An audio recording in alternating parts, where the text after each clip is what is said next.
వర్గ ప్రజలకు చేరి వచ్చిన ప్రతి అన్నకు, ప్రతి తమ్ముడికి, ప్రతి అక్కకు, ప్రతి అమ్మకు, ప్రతి చెల్లికి, ప్రతి అయ్యకు మీ రాజశేఖర రెడ్డి బిడ్డ శిరస్సు వంచి చేతులు జోడించి మనస్ఫూర్తిగా నమస్కరించుకుంటున్నాను. రాజశేఖర రెడ్డి గారు ముఖ్యమంత్రిగా 5 సంవత్సరాలు ఉన్నారు. కానీ 5 సంవత్సరాలలో రాజశేఖర రెడ్డి గారు కాంగ్రెస్ పార్టీ ముఖ్యమంత్రిగా కాంగ్రెస్ పార్టీ సహకారంతో ఎన్ని అద్భుతమైన పథకాలను చేశారో అందరూ చూశారు. కాంగ్రెస్ పార్టీ కేంద్రంలో అధికారంలో ఉంది. రాజశేఖర రెడ్డి గారు రుణమాఫీ చేయగలిగారు. కాంగ్రెస్ పార్టీ అధికారంలో ఉంది. కేంద్రంలో ఉపాధి హామీ పథకాన్ని రాజశేఖర రెడ్డి గారు ప్రవేశపెట్టారు. కాంగ్రెస్ పార్టీ అధికారంలో ఉంది.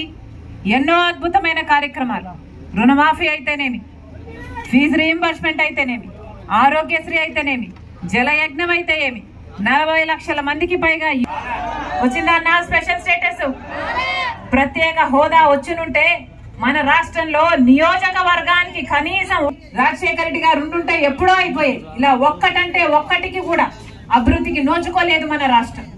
ఇవన్నీ ఒక ఎత్తు అయితే ఈరోజు రెడ్డి గారు మళ్ళీ ఎంపీ టికెట్ ఇచ్చారు. ఇది ఎంత మటుకు సబబు అని అడుగుతున్నా. దోషులు వాళ్ళు అని సిబిఐ చెప్తుంది, సాక్ష్యాలు చెప్తున్నాయి, ఆధారాలున్నాయి, వాగ్మూనాలున్నాయి. బిడ్డను నేను ఈ అన్యాయాన్ని అడ్డుకోవడానికే ఈ రోజు రాజశేఖర రెడ్డి బిడ్డ కడప ఎంపీగా పోటీ చేస్తుంది కాంగ్రెస్ పార్టీ తరఫున.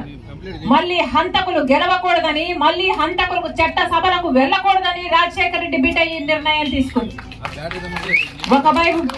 ఒకవైపు నేను రాజశేఖర రెడ్డి బిడ్డనున్నాను, ఇంకోవైపు రాజశేఖర రెడ్డి తమ్ముడు వివేకానంద రెడ్డిని హత్య చేసిన అవినాష్ రెడ్డి ఉన్నారు. ఎవరిని ఎంచుకుంటారో నిర్ణయం మీ చేతుల్లోనే ఉంది. ఒకవైపు న్యాయం కోసం నిలబడ్డ నేనున్నాను, ఇంకోవైపు అధికారాన్ని వాడుకుంటున్న అవినాష్ రెడ్డి ఉన్నాడు. ఒకవైపు ధర్మం కోసం నిలబడ్డ నేనున్నాను, ఇంకోవైపు డబ్బుతో అధికారం పొందాలనుకుంటున్న అవినాష్ రెడ్డి ఉన్నాడు.